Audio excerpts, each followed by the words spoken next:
a quorum today. Commissioner Yarborough, Commissioner Baumgartner, Commissioner Ellison, myself, and Commissioner Deerhake. So we have the numbers here to have the meeting.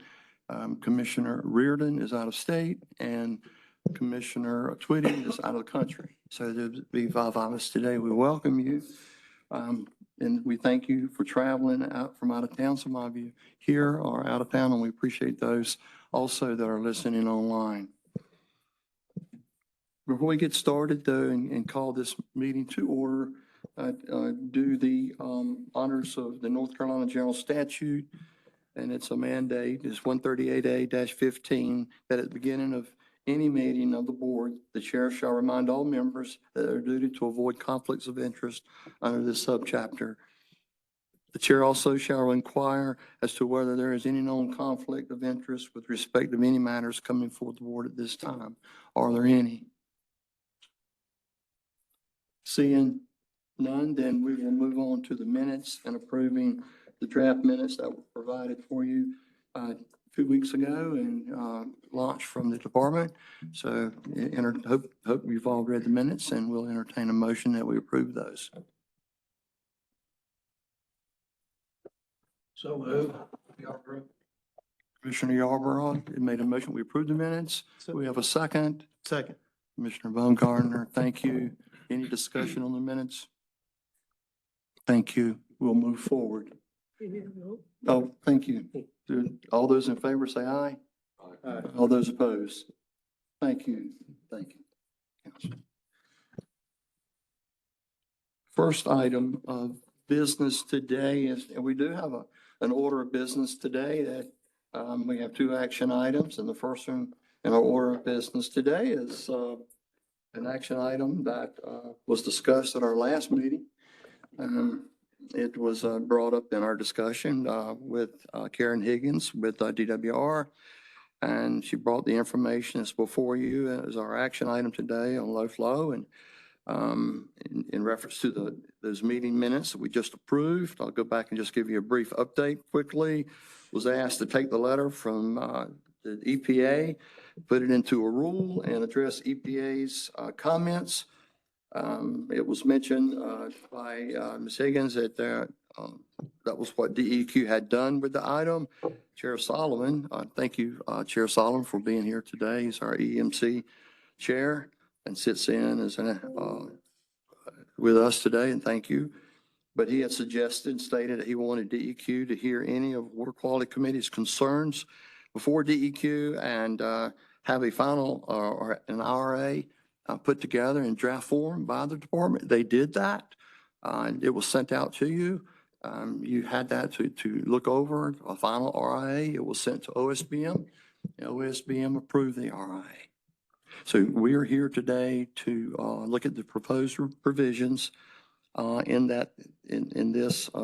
So I'll turn it over to Ms. Higgins. Thank you so much for doing all the work that you have done to get this ready for us today. Yeah, absolutely. Thanks, So as Chair Keene said, we've got a proposed rule revisions to 2 rules. There is a certified fiscal note. I was asked to put together some timelines this morning, so I have that. I'm happy to pull up the rule, the fiscal note, or the timeline, whatever is the chair's preference. Okay. Well, if you would, let's start with the RIA that you all put together and sent to OSBM, and look at the background rule summary. Okay. And sort of where the department is with this. Maybe.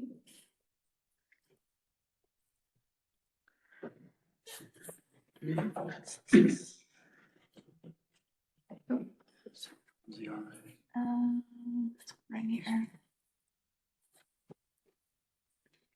Sorry. That's okay. Sorry. It's okay, I think. Yeah. Okay.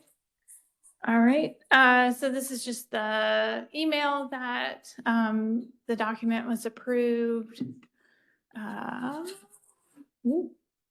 Sorry, sensitive mouse.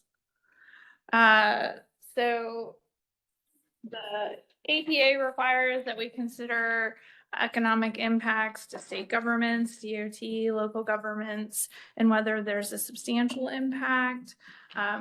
Generally, the conclusion was there would not be an impact to state government or DOT.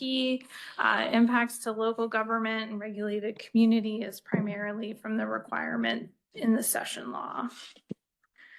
So we provide a little bit of background, including the exchange that the department and the commission had with EPA in the fall and earlier this year. Can you enlarge that, please, Karen?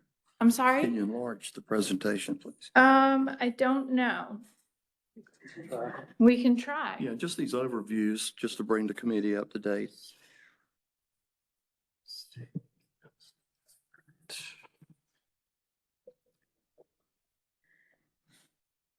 Have to not have it. We can just have it that way. I think that's good. See if that works.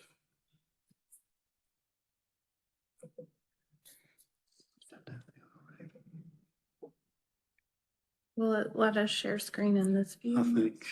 Okay.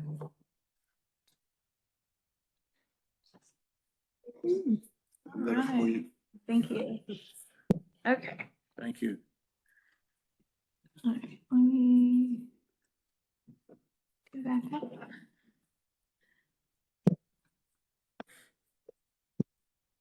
Okay. As I said, this is the background that just kind of goes through the letter that DEQ and the EMC sent to EPA, as well as the response back. This,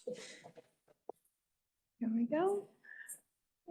Provides a rule summary talking about that the proposed rule is the language from the session law, as well as edits based on EPA's feedback, and then just staff review for conflicts with other existing language.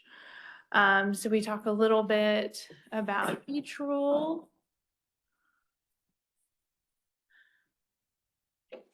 So 15A in CAC 02B 0206 is the rule that talks about effluent limits and flow design criteria. So this just talks a little bit about how this proposed change provides another option for applicants to consider. So currently, if the 7Q10 and 30Q2 are 0, new and expanding discharges are prohibited. And so the session law provides a path forward, removing that provision, that prohibition. And 15A in CAC 02H 0107, this is our permitting rules, and the session law provided specific timeframes for staff to determine an application to be complete. So the language from the session law that EPA did not have objections with was added into this rule. Looking at fiscal impact to state government, as I mentioned, this is an additional permitting option. So our conclusion is that it will not require additional staff or require additional work because it's simply another path forward for applicants to pursue. As far as fiscal impact to the regulated community, so the session law does not require anyone to choose this option. It is an option that can be selected by an applicant. So because it is not a requirement, most of the fiscal impacts are not because of the rule, but rather because of how the session law directs the rule to be written. We did provide a few case studies. Let me get to that part. So we looked at, sorry, the mouse is not quite keeping up with my talking points. Here we go. So we looked at a facility that is discharging a half MGD, 1 MGD, and 2 MGD. And then we looked at comparing that to if they moved the discharge to a stream that was farther away that had a 30 Q2 above zero, being 1, 2, or 5 miles away. So we just kind of went through these different scenarios. The cost estimates are based on a report that the department had provided to the legislature on the 421 study.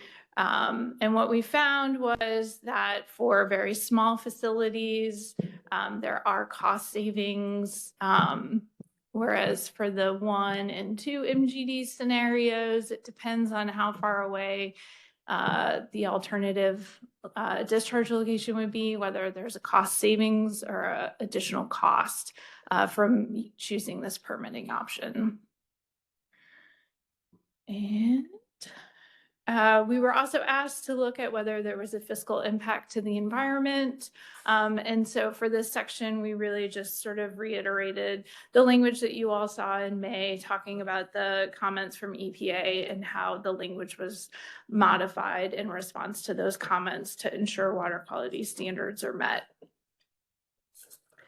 And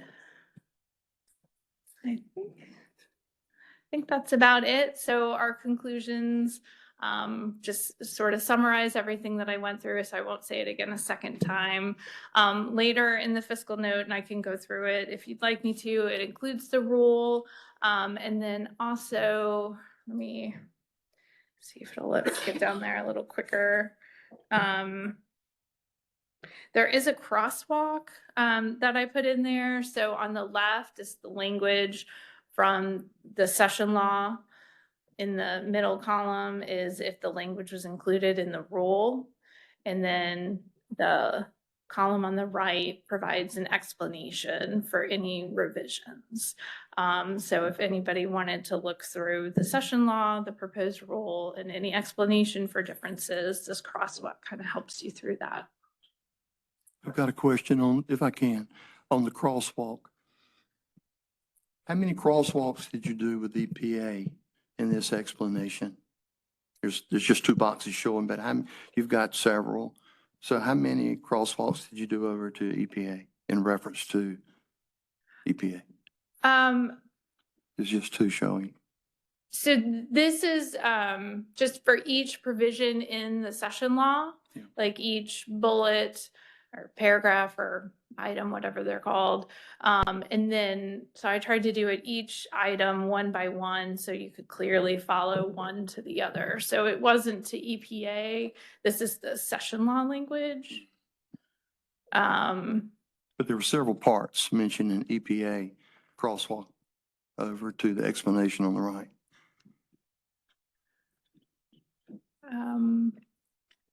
I guess, would it be fair to say that the EPA input is important to this rule? Yes, we incorporated EPA's feedback in the language of the rule. Okay. Was that feedback in the last 6 months? It was feedback provided in December primarily of 2024, Okay. so a little over 6 months ago. Was there any feedback before December or November of 24? We sent the letter to EPA, I believe, in July 31st, and we received feedback on December 20th, 24, detailing a number of comments. And then we received a follow-up letter in May, reiterating that the program is not currently under review, but that a program change would go through the review process. Right. And that was addressed through OSPM to get the approval to the RIA. I did include links to all of those letters in the RIA, and so that was sent over to OSPM via the links. So going back to concluding remarks from the department. Is this from the department or would be from OSPM in general?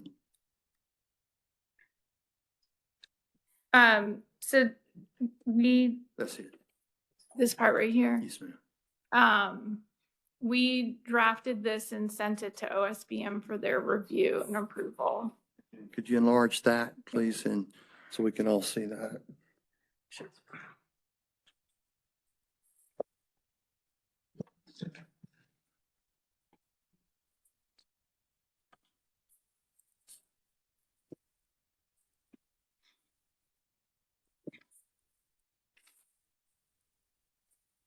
In your concluding remarks then, are there any specific remarks that could be highlighted that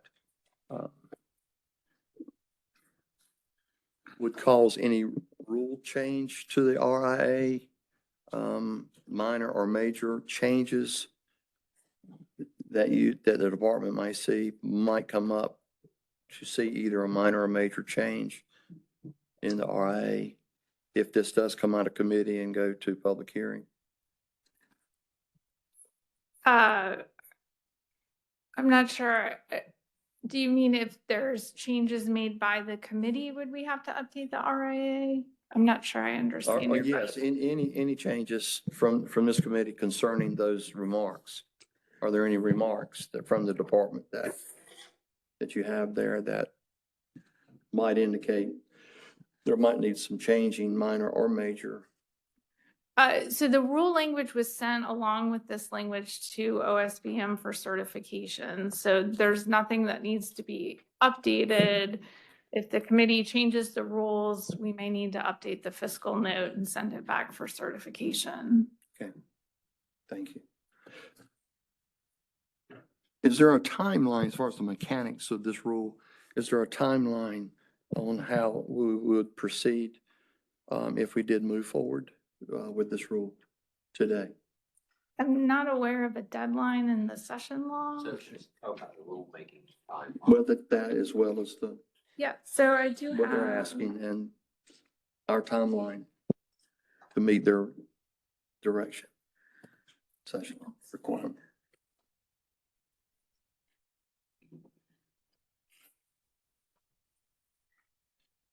so this is a timeline for rulemaking estimate. I was asked to come up with one where there is not a waiver, which is the middle column, or if the EMC elected to request a 30-day waiver tomorrow and move this forward tomorrow. So the rule language with, I think, the tentative effective date of May 1st is based on that middle column, where if you all approve it today, it'd go to the EMC in September, go out to comment, and then come back to the EMC for adoption at their March meeting. If there's a waiver, that would move up 2 months, and then we'd be back in January for adoption. And so it would be launched for public hearing when? If it follows the normal schedule, the comment period would start mid-October Okay. and run through mid-December. Okay. I don't have any other comments or questions. Does any committee members have any comments or questions for Karen?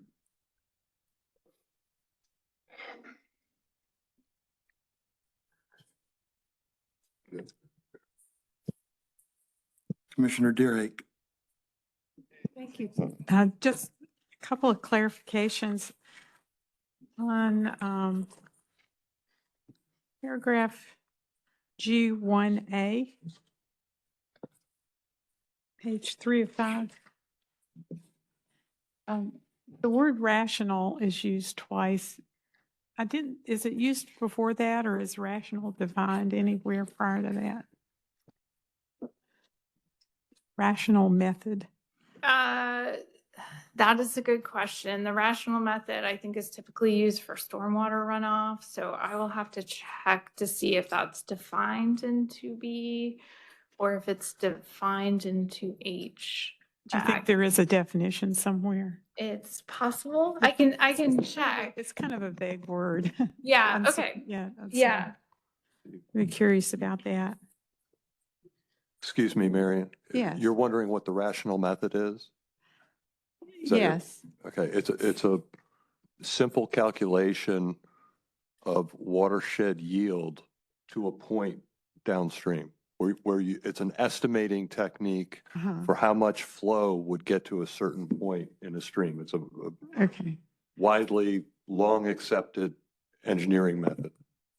It just needs to be cited, I mean, or referenced somewhere. There needs to be an explanation or definition of it somewhere. And if it's in another section, Yeah, It's I- a simple I will- enough equation. You can just list the variables and show the Mm. equation like you would for other stuff.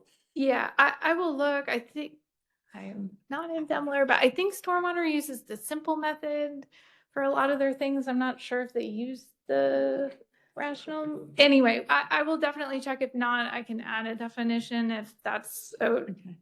of the committee's desire. It shouldn't change anything in the fiscal note. Okay. And then G6 at the end of it, which is at the top of page 4 of 5, line 3, I think it is. Director may impose different effluent limits than those set forth in parts A through F in subparagraph G6. Is G and H intentionally left off?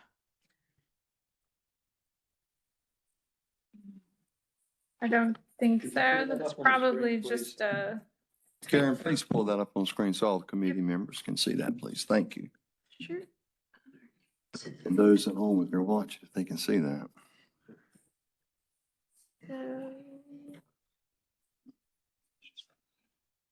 Oh, I went too far. Here we go. My guess is that it's a typo. I Could you enlarge that, please?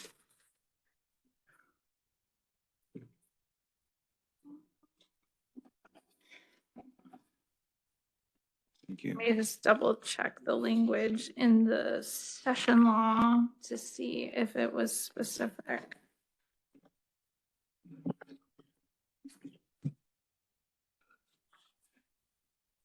I think that was just a typo, so I can fix that. Thank you. Okay. So it should be A through H, right? Yes. Okay. Thank you. Thank you. Any other comments or questions for Karen? Director Rogers, do you have any comments or suggestions or to move forward? Okay. Okay, what's the department's request? Yes, so we're requesting approval to proceed to the EMC with the proposed revisions to 15A, NCAC 02B, 0206, and 02H 0107 per session law 2024-44, section 5.1. With the updates as noted by Commissioner Deerhake. Okay, request has been made. Any other questions from committee members? Is there, what's your desire to move forward with this request? Commissioner? I'll make a motion to Oh. request. Commissioner Yarborough made a motion that we request approval to proceed to the EMC with proposed revisions to 15A NCAC 02B, 0206, and 02H .0107 per session law 2024-44 S 5.1. Second. Commissioner Ellison, any discussion? Commissioner Deerhake? Does the motion include the 2 points that I just made? Yeah, she made that point that she- Okay. with the addition, with the correction. All right. If not, we'll, no more questions or comments. We'll vote all in favor of this request. Raise your hand. All those opposed? It's unanimous. Thank you, Karen. Thank you. Comments from the Chair Solomon on moving forward, maybe a third. You got two timelines.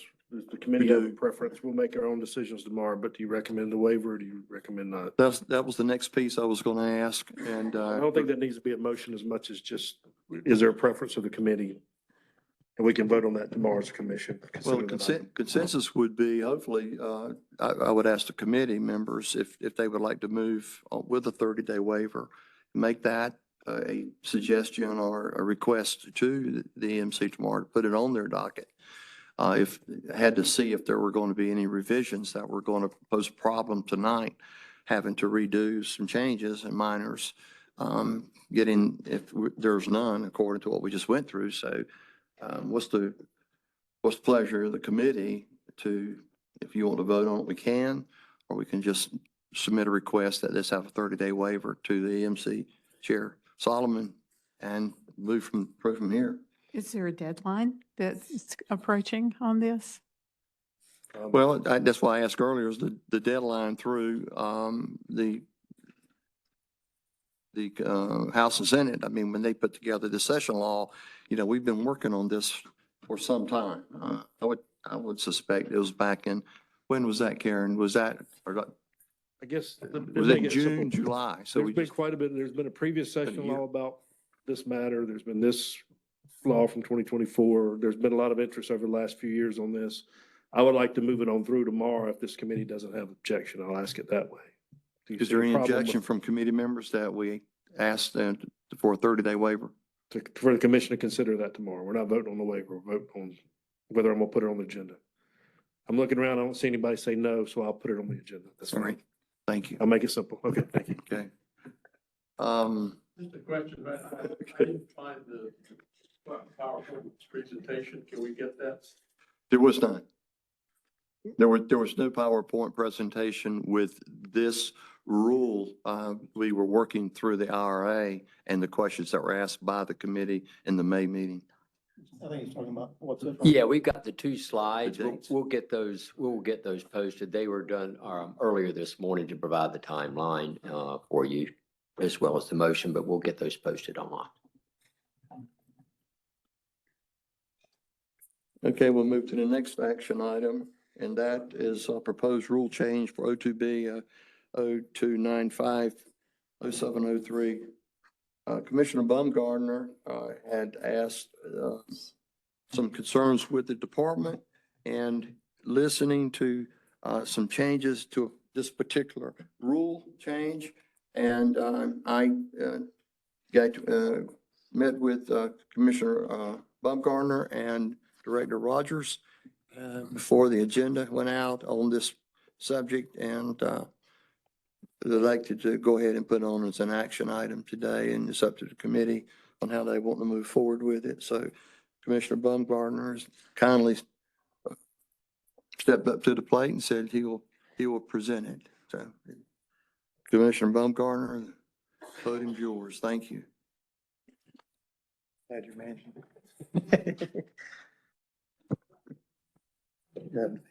Okay. Gotcha. All right, I'm sitting on this side, fellow committee members. I appreciate the opportunity to present.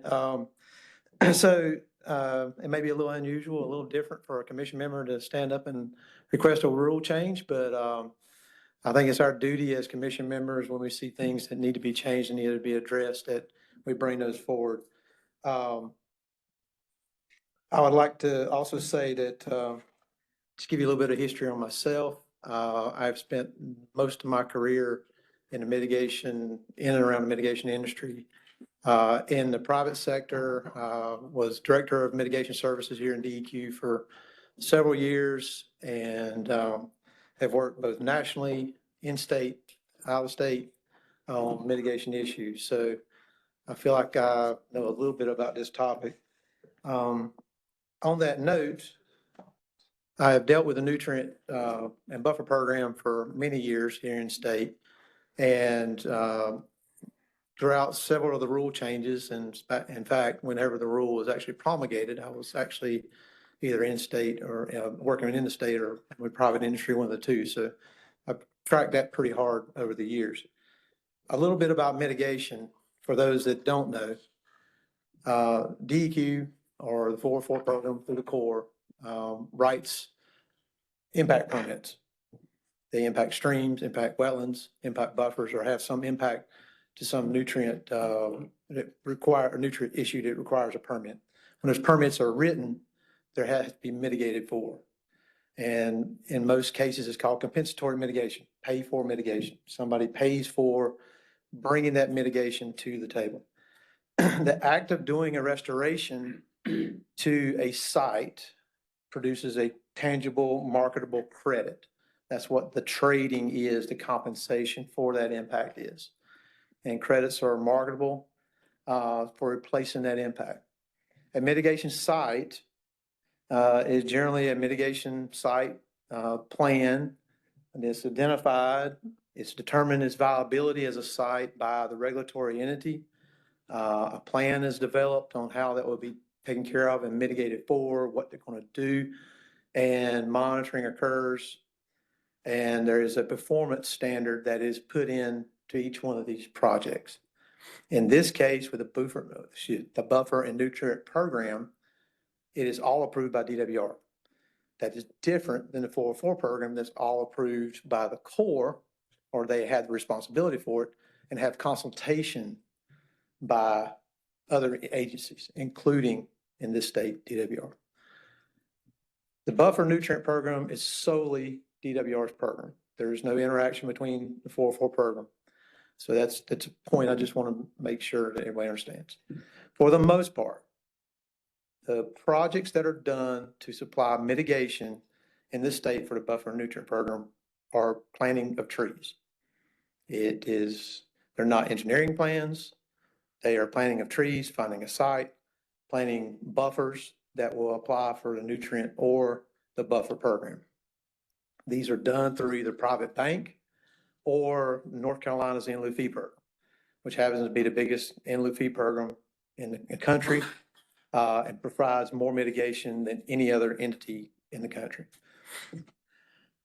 There is a defined service area for mitigation, i.e. you can't supply mitigation for an impact that happened in the Tar-Pam Basin or one that happens in the news. You can't mitigate for areas of Jordan Lake, for instance, in other places of the Neuse River Basin. So there is a specific service area in which this is applied to.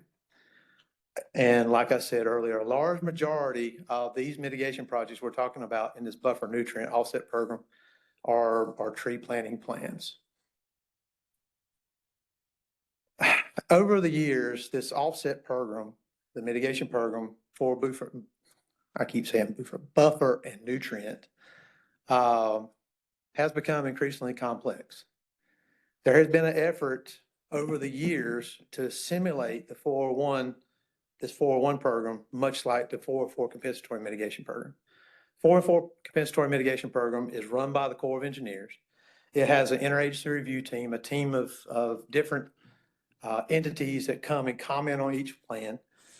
404 program has engineered plans. There's stream and wetland plans that are highly engineered and highly scrutinized through that process. As I said earlier, we're not dealing with that in the 401 program. We're dealing with a much different animal. The complexity has been brought on by DWR. I'm not throwing stones. I'm just saying it has gotten more complex over the years. The problem that is coming about now is that it's gotten so complex. The timeline for review, approval, and submittal has increased substantially over the years. The latest information that I got, because of some situations that I was familiar with, it takes 6 months to review a mitigation plan. A mitigation plan is basically your project Bible, for lack of a better word. It lays out from soup to nuts how a mitigation site will be implemented. If it's a tree planting plan, it doesn't take 6 months to review that plan. I got it. There are other criteria, other things that they have to put into that plan to get it going. It doesn't take 6 months. So the complexity has greatly caused issues throughout the mitigation world and trying to supply mitigation and do it on a timely basis. I'm going to give 2 instances that I know of myself, just from past experience. The Fox Run site was completed by a mitigation provider back in 2010. At that time, I was a low-level project manager at EEP, now DMS, and I assisted at the time the person in charge of the nutrient buffer program in developing a process for review and approval of these projects. It was total of 34 PDF sheets. And I say PDF sheets because some of the pages weren't numbered, but it had everything in the site plan, maps, bonding, jurisdictional determinations, mitigation plans. Another project that I'm familiar with that recently got approved this year was 174 PDF sheets. It's gotten more complex. The project hasn't gotten more complex. We're planting trees in both of these projects, but the process has gotten a lot more complex. So what I am suggesting is that the impacts on delays of getting mitigation, one, if there's not bank credits available in these areas, you have a temporal loss between the time that these impacts occur and the time that this restoration is done. There's a substantial cost of mitigation prices for delays, as well as cost of mitigation providers because they're trying to go back and forth to get these things done. I will say right off the bat, a lot of mitigation providers kind of dink around too and don't get their things in on a timely basis. I got it. But from the rule side and from the good governance side, these things need to be reviewed and processed on through. There is a delay to landowners that are committed to these easements. Landowners that sign on to do these projects, when these projects get delayed over time, they may be farmers or otherwise that are waiting for that money to be committed to them and provided to them so they can put it in their operation and continue on with their work. So there are those delays as well. So before I go to the motion, can you pull up the rule? Hi, man.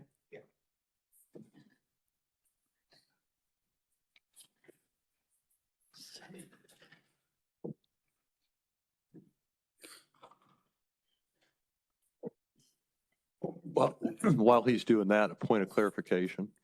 What is the typical duration of one of these projects from the time a mitigation provider, DMS or private provider identifies a potential site and has landowner interest to the final completion of all the work, not counting selling all the credit? There The is monitoring period, the whole, what is that duration?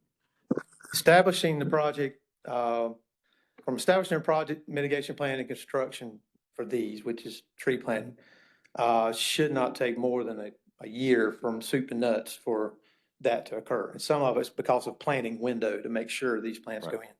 Once the project goes in, there's a 5-year monitoring period and then a closeout. And closeout happens at the 5-year monitoring period. So we're looking at 6-7 years, depending on process and getting in the ground. And you mentioned landowners. So my understanding of this process, having been through it hundreds of times in over a dozen states, landowners, Yes, sir. the mitigation provider may pay for an option on the property, but they don't get their compensation until the project is entitled by the agency's approval.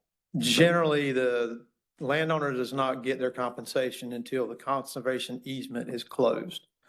Which, yes, so it would be as soon as the project has been approved, mitigation plan has been approved, and then the conservation easement goes in, landowner gets paid for that. Okay, and so that's roughly a year, maybe a little bit more. Roughly, depending on timing, on how things get processed through, yeah. Okay, and then based on the monitoring period, again, not counting final sale of all the credits that may be generated, is roughly 6 years.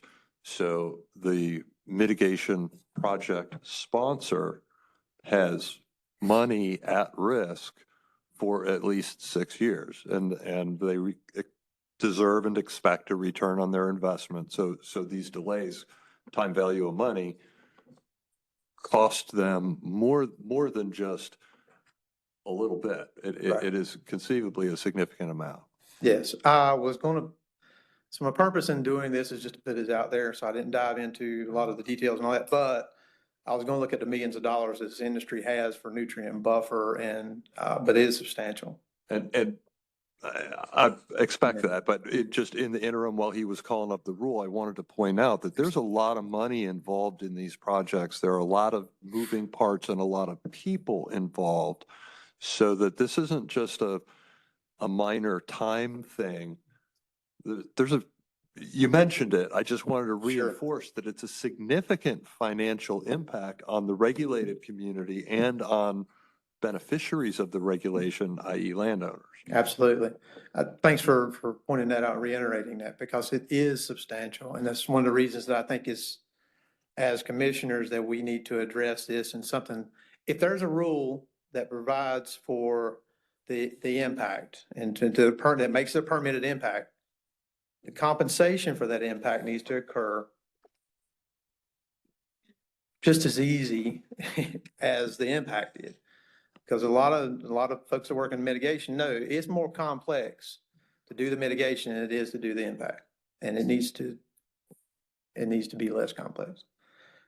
So what I'm recommending to our committee and then to move for DWR to move forward on is basically there are pretty much three components to this process. One is site viability. The second is a mitigation plan. And third is monitoring. To require that DWR do each of those steps within 60 days. I have run the analysis on, at least when I was at Mitigation Services, 60 days is plenty of time to get this stuff done.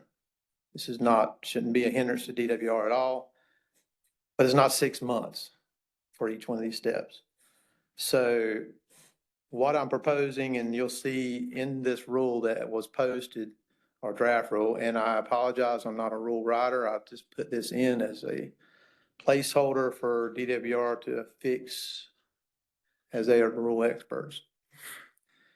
But you'll see each one of these has that the authority, and the authority in 205 is DWR or the local entity that is delegated to. That each one of these plans would either be reviewed and once submitted, deemed approved, or associated credits released and approved at the end of 60 days. So going back to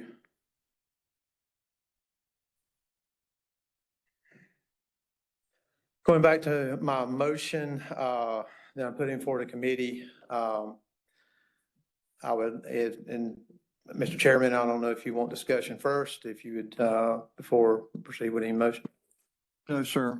We're just in the process of gathering information from you, Commissioner Baumgartner. First, I appreciate you presenting it. But I would like to get some direction from staff as well, because my understanding is you and Director Rogers has worked, with this. So if there's anything from the department that you wanted to add to any of this. Chairman Solomon has a comment, so a question. Is there anything? No, I mean, I think that we understand the concerns that are being raised by Commissioner Baumgartner. We're more than happy to work with him in this effort. I think we do recognize that things are taking too long. We've had a stakeholder meeting with representatives and the mitigation area. A whole process. We're in the process of writing up those recommendations in a white paper for the stakeholder group to review. So we're working through this process as well. I think part of our concerns are just the number of staff we have. I know Commissioner Baumgartner is not so interested in additional staff to help review and support that effort. But again, I think we're always trying to look at our processes, trying to move things quicker. And we'll, again, work with Commissioner Baumgartner as we move forward with this proposed rule. Commissioner Solomon has hand up before you were walking up. Hold on one second, Director Rogers, just in case. Commissioner Baumgartner, I was good for Commissioner Baumgartner. Okay, His thank experience with the rule. Thank you, Director Rogers. Yes, sir. You're the export of the rule.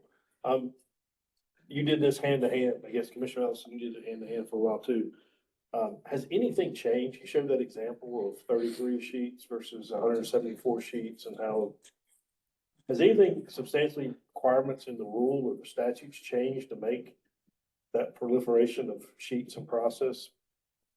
I think they've expanded. The requirements of what is asked for in these plans has expanded. But is that required in the rule or statute? Is that just being required as a policy by staff? I did look back and there was, MBIs, mitigation banking instruments are required. I guess one point I have with that is, does it have to be as extensive as it is? Some of the processes that they're implementing to do for these plans, do they have to be as extensive as they are? Commenting back and forth on what should be a 5 or 6 page mitigation plan. And it ends Tree up being 30 or 40, tree planting plan, ends up being, 30 or 40 pages because of some of the requested information. Those are things that I think can be operational changes that DWR could do that could get these things to a point that, one, is easier for them and easier for those that are working in the mitigation side of it as well. But to follow the rules not creating a burden. It's internal processes you perceive more. I From think your it's experience. inflating, to me, it's inflating the directive or the rules to be a little bit more than what the rule intention was. Commissioner Ellison. I think you're being overly generous at 60 days. I think so too. Having done these plans as a contractor, a consultant, having reviewed them as director of DMS, and having done this work in multiple states, it's usually a map and a list of tree species. And then you do have the conservation easements and the calculations of X number of acres according to the methodology prescribed by the department to calculate the nutrient removal. If it's riparian buffer, you don't even have to do that. So, I don't see why 2 weeks isn't enough. Given staffing issues and all the rest of it, maybe 45 days, but I think 60 is way more generous. I've watched this program for years just metastasize into something it really does not need to be to accomplish the objectives of the rule, which is to restore riparian buffers and protect water quality, whether it's nutrient or the buffer program, the credits kind of can be used different ways. There are other rules tied to buffer and nutrient mitigation. Those rules, I understand, come up again in about a year or two. And I think in your conversations with the department that Chair Keen mentioned, maybe we ought to open those too. And maybe we ought to rein in the requirements because, as I said, they have metastasized far beyond common sense. And I think that we can trim those rules and then with a one-page checklist, the review can be done in well under 60 days. So that's. Don't disagree with you. Commissioner Durhake. Thank you. My questions are procedural, and I respect the knowledge and experience you both bring to this. Thank you very much for that. They're all 60 days. Is one circumstance different? Is there any need to have something different than just 60 days across the board, or how did you arrive at? As Commissioner Ellison alluded to, I was being very generous. Mhm. In the Fox Run example that I put forward and working with the DWR person at the time and myself, it was a letter of acceptance from DWR that took half a day to do, day in the field, and provide that to provider.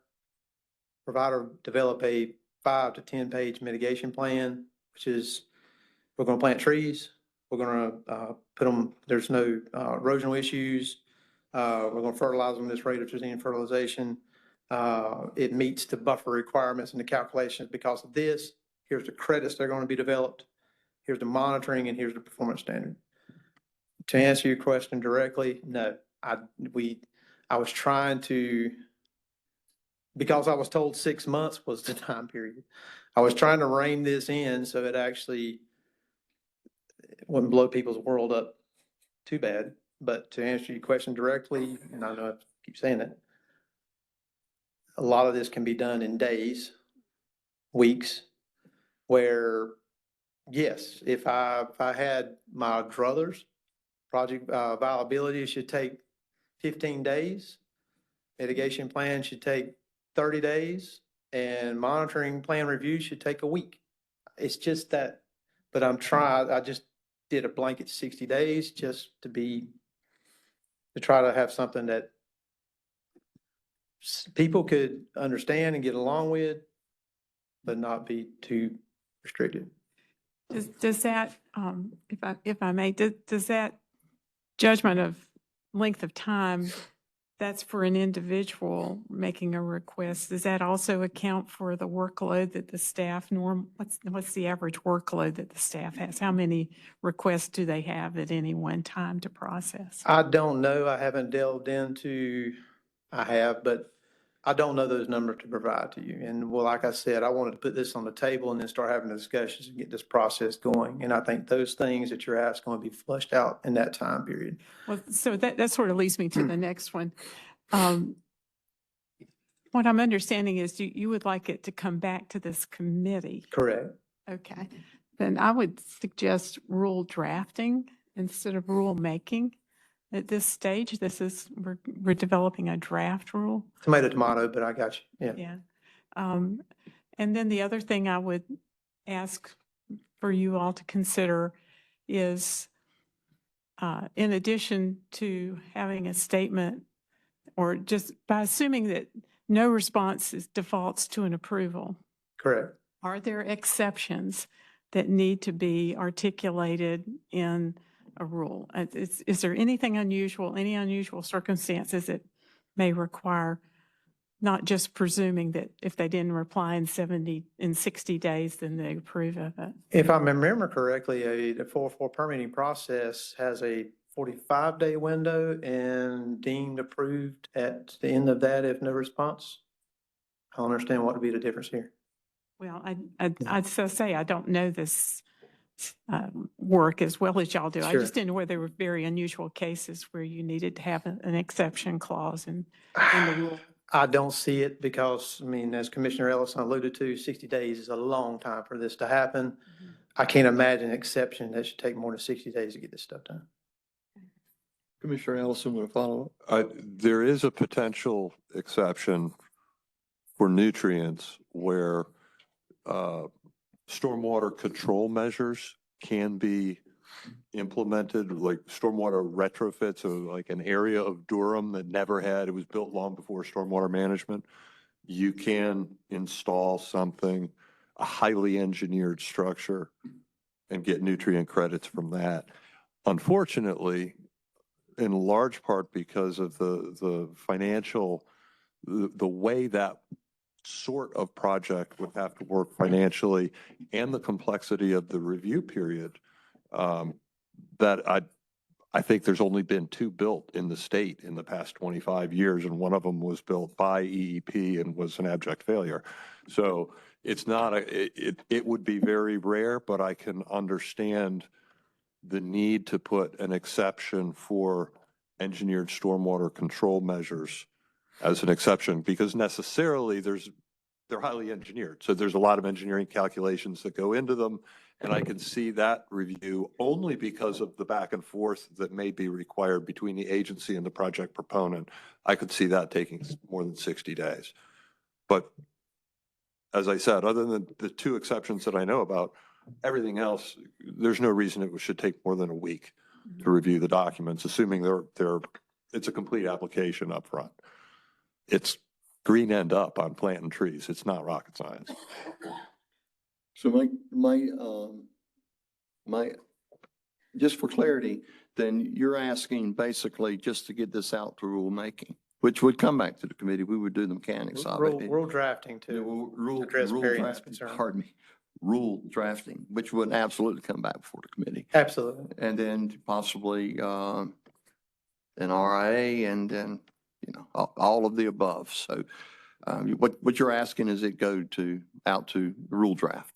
Yeah, Chair Keenan, I just wanted to get this on the table and get this started, get this discussion going, get the rule drafting started, if there's and then the regulatory impact analysis associated with it, and get this moving. Okay, If it collides with some of the other rulemaking we may do with the buffer nutrient rule, then fine. But this needs to go ahead and get started. all right. And with that, then, I would like to suggest that it's up to this committee on how to move forward with this. But I would respectfully look to the committee members here, with the exception of you, Commissioner Baumgartner, with a perception that there may be a conflict of interest. And if There's so. no conflict of interest. I will go ahead and lay that one down. There's I no got you. conflict. Council is already, I'm going to address that right now. And thank you. And I just asked council that, and it's unclear. So just to be on the safe side. It's not unclear, Chair King. Okay. It's we're not, good. it's perfectly Counsel? clear. Can I clarify that? Yes. Yeah, so Commissioner Baumgartner and I discussed this prior to his presentation before the committee. He does not, excuse me, have a conflict of interest. What Chair Keen and I discussed was that for purposes of the vote and the motion, let's have another committee member, if the committee so chooses to move forward, propose the motion, second the motion, and vote. Yep. But to be clear, Commissioner Baumgartner and I have discussed this. I've discussed it with Chair Solomon. There is not a conflict of interest for Commissioner Baumgartner to present this or participate in this matter. Thank you. Thank you, council. And let me say this, and council, you can back me up on it. This is a motion, or this particular change is blanket for everyone. It's not particular for a project. No one person, no one entity benefits from this. Anyone dealing with mitigation benefits, or anyone dealing with this program, it's not specific to any one entity. So there's not an entity that benefits, one single entity that benefits from this. It's one for all. Got you. The permit Commissioner applicants Yarborough. benefit. The permit applicants benefit. Commissioner Yarborough and then Commissioner Ellison. Thank you. It's, the importance of this is fairly obvious. I've worked with mitigation a long time myself, and in my region, it's almost impossible to find a mitigation site. In fact, DOT is exceptionally worried that because of the way you have to have it inside that watershed and such, that they're not be able to even make a road anymore. So it is a serious business. If anything we can do to try to alleviate the timeframes, make it simpler, whatever it's going to take. One thing up our way that makes the problem is the price people are willing to pay for the piece of property. We're talking about $100,000 an acre of land, and they'll offer you 15. So that is the biggest piece, but it is going to be more and more important that we work with mitigation, understand it, and anything we can do to help the people that's actually been involved with it, I think it's worth. So from that thing, I would be willing to make that motion, Chairman King, to direct DWR to proceed with rule drafting, incorporating the proposed timeline requirements into 15A NCAC 02B.0295 and .0703. And motion's on the floor. Is there a second? Order, I'd like to amend the motion. Do I have to second it? Yes, be properly seconded. Okay, second the motion. You Motion's, wanted to make it? Well, I can rescind my motion. That's what you want to do. motion's on the floor and it's been seconded. Do you want to amend the motion? I would like to amend the motion. Amending the motion would require on whether or not the committee would want to hear the amendment. Is that correct, council? Commissioner Ellison can propose the amended motion and we'll go Okay. from there. I would propose to amend the motion in a couple ways. Number one, direct DWR to proceed with rule drafting, incorporating the proposed timeline requirements into the specified rule, and also evaluate in drafting this rule other opportunities to shorten the timeline even further, and to create an exception for engineered stormwater control measures that may be used for nutrient offsets.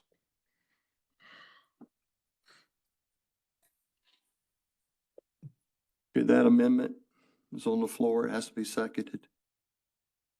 I'll second that. Thank you. That was seconded by Commissioner Deerhake. Okay, we'll vote on that amendment to move forward with that amendment. So all those in favor of that amendment, raise your hand.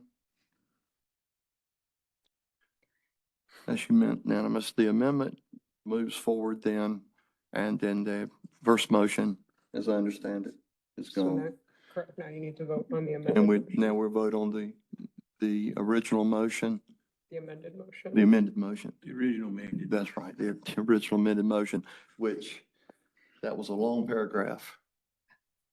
I can say it again. If, You recorded it. Go ahead and, Commissioner Ellison, if you could go ahead and. say yeah, it just, again. The amended motion is to direct DWR to proceed with rule drafting, incorporating the proposed timeline requirements into 15A NCAC 02B.0295 and .0703, and investigate potentially shorter timelines and carve out an exception for engineered stormwater control measures. all right. Motion's on the floor. That's the amendment. To vote on that, is there a second? Second. Commissioner Yarborough seconded. Any discussion? All those in favor, raise your hand. That's unanimous. All those opposed, same sign. Okay, that passes. So that right rules, council. The Thank first motion, is that we have, we're good. Thank you, Commissioner Baumgartner.